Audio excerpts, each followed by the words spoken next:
একদম সাদামাটা soupy noodles কিংবা রামেন রান্না করেছে আমার মেয়ে। আসসালামু আলাইকুম, কেমন আছেন আপনারা সবাই? চলে আসলাম আরও একটা নতুন রান্নার ভিডিও নিয়ে। এই রান্নাটা সম্পূর্ণই আমার মেয়ে করেছে, আমি ওই সময় চুলার উপরে যাইনি। যাই হোক, ও রান্না করতে গিয়েছিল রামেন, আর ওরা সবসময় রামেনটা খুবই সাদামাটাভাবে শুধু সিদ্ধ করে নিয়ে এসেই খায়, সাথে একটু ডিম দিয়ে। সেদিন আবার ও বলছিল ফ্রিজে সসেজ আছে, তাইলে সসেজও একটু দিয়ে দিই। আমি বললাম তোর যেমন ভালো লাগে সেভাবেই করে নিয়ে একা একাই রান্না করে নে। পরে আমি ভয়েস দিতে গিয়ে দেখি ও কীভাবে রান্না করেছে। তার আগে আমি চুলার উপরে যাইনি এটা দেখার জন্য। এটা তো রান্না করা খুবই সহজ, শুধু পানি দিয়ে সিদ্ধ করা আর মশলাগুলো দেওয়া। পাশের চুলা দিয়েছে ডিম সিদ্ধ। রাতের খাবার হিসেবে কিংবা সন্ধ্যার নাস্তা হিসেবে মাঝে মধ্যেই ওরা রামেনটা এভাবে খায়, এটা খেতে ওরা অনেক বেশি পছন্দ করে। আমিও ভাবি যে এটা যদি নিজে রান্না করে খেতে পারে তাহলে তো আমার কোনো ঝামেলা হয় না, রান্না করে খাক। আমি বেশি করে এই রামেন নুডলসটা এনে দিই ওদের।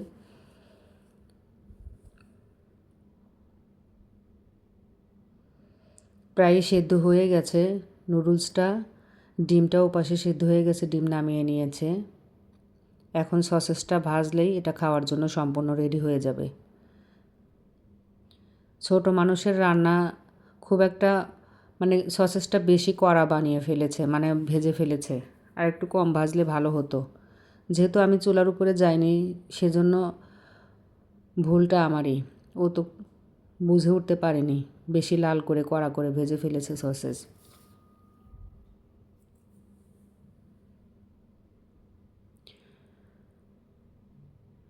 খুব সাদামাটাভাবে শুধু সসেস, ডিম সিদ্ধ আর সুপি নুডলস রামেন রান্না। সসেস একদম লাল করে ফেলেছে। তারপরেও এই কড়া কড়া সসেসগুলো টুকরো টুকরো করে কেটে দিয়েছি ওদের নুডলসের উপরে।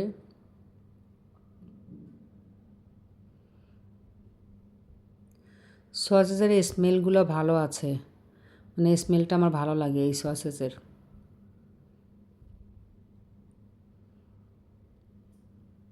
হয়ে গেল আমার ছেলে মেয়ের রাতের খাবার। ওরা রাতের খাবার আর সন্ধ্যার নাস্তা একসাথে এটা দিয়েই করে নেয়। সবসময় তাই করে যখনই এই সুপি নুডলসটা রান্না করে। এক বাটি নুডলস, একটা ডিম সিদ্ধ, কিছু সসেস, খারাপ তো হয় না, একদম ভালো ডিনার হয়ে যায় ওদের। পরিবেশনটা আমি করে দিচ্ছি, ও সব কিছু করেছে আর আমি পরিবেশনটা করে দিলাম।